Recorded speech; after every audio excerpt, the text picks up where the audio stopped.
Amkafalina tranoray topolasy topoko vavy isy tena tokatranonao amin'izao alahady alina izao amin'ny alalan'ny fandarana mahery ary atolotra antsika ny arahaba ary asainam-panajantsika anaraka ny fandaharana hatramin'ny farany.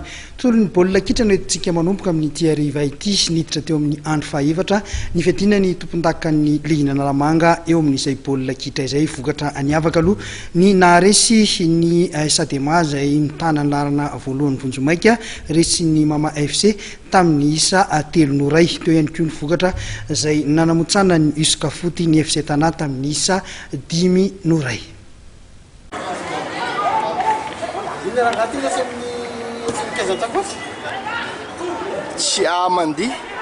Vokatra anisan'ny songadina tamin'ny andro faefatra ny fiadinan'ny tompondakana Analamanga taranja baolina kitra Sokajy division voalohany natao tetsy Mahamasina sy tamin'ny Bevalala ny nandesen'ny ekipan'ny Mama FC tamin'ny isa 3-0 ny ekipan'ny Sadema.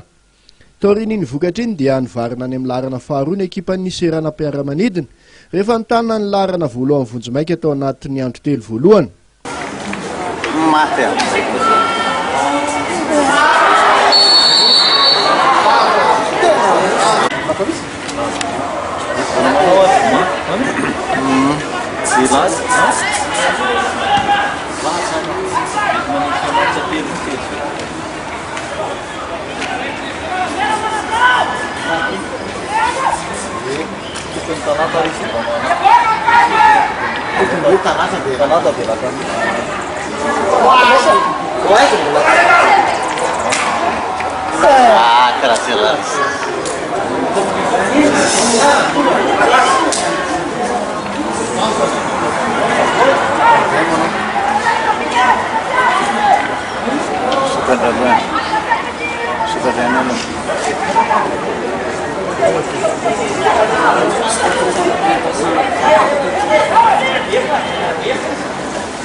Ny aloha izay dia voatazon'ny ekipan'ny SS Abnam hady sahala samy tsy nisy nitoky ihany koa ny ekipan'ny Kosfa.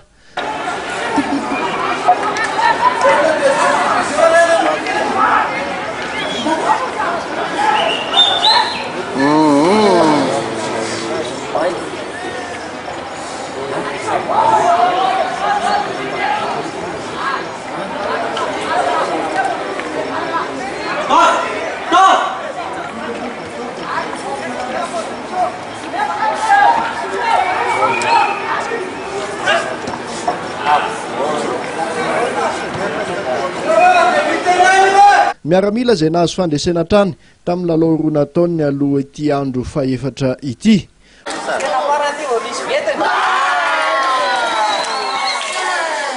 Ary farany tetsy amin'ny kianjan'ny Mahamasina ihany dia nomontsan'ny ekipan'ny Isoka Foty tamin'ny isa 5-0 ny ekipan'ny FC Tana. Teo am-pialana sasatra dia efa nitarika tamin'ny isa 2-0 ny ekipan'ny Commune Antananarivo Renivohitra.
Ankoatrizay dia niakatra eo amin'ny larana voalohany Vonjomaika ny ekipan'ny Tana Formation rehefa nandavy ny ekipan'ny Kospienne tamin'ny isa 4-0 tany Bevalala.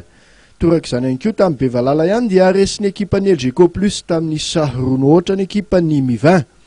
Fantatra fa itoy ka hiditra amin'ny andro fadimy ny Zomasina Alahady ho avy izao ity fifaninanana ho an'ny sokajy D1 eto Analamanga ity. Elo izay nefa dia ataony andron'ny alarobia ny lalaon'ny Kosfasy LGK Plus tafiditra amin'ny andro voalohan'ny fifaninanana.